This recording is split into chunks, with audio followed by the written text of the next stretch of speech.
Vodafone idea share को ले पर आई वोडाफोन आइडिया, इसके बारे में बात करनी है। बढ़िया रिपोर्ट आ जाइए सिटी की वोडाफोन आइडिया पर। क्या कहना है सिटी का, क्यों है वो बुलिश? आइए एक बार जरा समझते हैं कुशल के साथ। कुशल बताइए क्या कह रही है वोडाफोन पर। बिल्कुल दीप, आप देखिए तो यहाँ पर सिटी के लिहाज से जिस तरह का उनका थॉट प्रोसेस है, बुल के सिनेरियो में अगर बन जाता है वोडाफोन आइडिया के लिए तो वो तो 25 रुपए के टारगेट्स भी अब देते हुए दिख रहे हैं। तो इंपॉर्टेंट हाईलाइट इसमें ये है।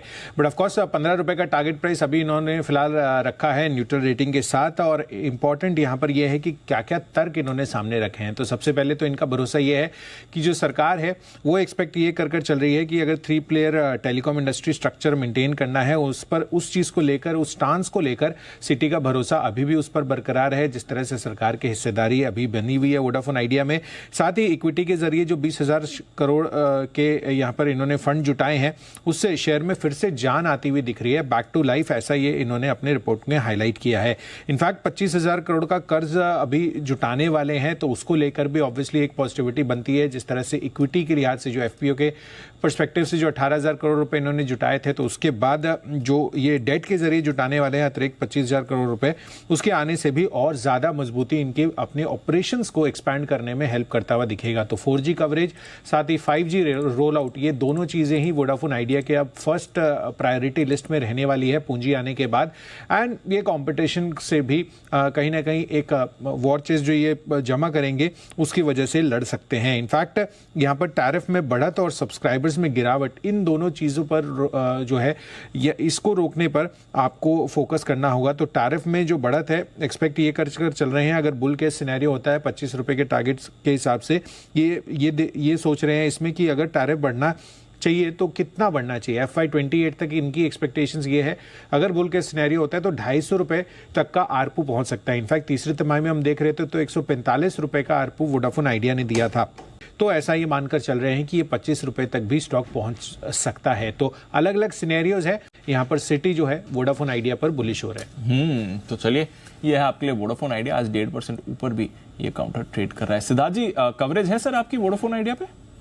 जी दीप, कवरेज है और जो हाल के जो डेवलपमेंट्स हैं वो डेफिनेटली पॉजिटिव हैं। जो फंड रेज है, जो कंपनी अपने केपेक्स को कर नहीं पा रही थी 4G में और स्पेशली जो 5G डिप्लॉयमेंट में, आप अगर देखिए तो भारती का 5G डिप्लॉयमेंट कंप्लीट हो गया है और अब वो टैरिफ हाइक्स की बात कर रहे हैं। यहीं वोडाफोन को अब 4G में केपेक्स करना है, 5G डिप्लॉयमेंट स्टार्ट करना है। तो ये बहुत जरूरी जो फंड रेज था वो डेफिनेटली अगले 2 साल के केपेक्स के लिए बहुत जरूरी था। तो पॉजिटिव है। यहाँ से आगे चलकर जो टैरिफ साइड है वो बहुत इंपॉर्टेंट है, बिकॉज एबिटा मार्जिन्स और जो कैश फ्लो जनरेट होंगे वो बहुत जरूरी है वोडाफोन के सर्वाइवल के लिए आगे चलकर। जो कंसर्न्स है, वो जो ओवरऑल डेट है वो 2 लाख करोड़ से ज्यादा का डेट है।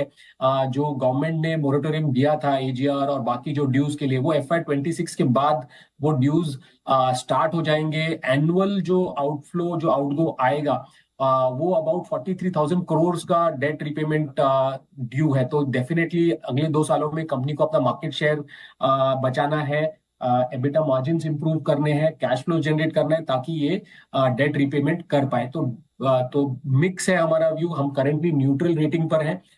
As and when fund raise तो सक्सेसफुल हो गया है, but tariff hikes near term में बहुत जरूरी है कंपनी के लॉन्ग टर्म सर्वाइवल के लिए। तो ये है आपके लिए वोडाफोन आइडिया।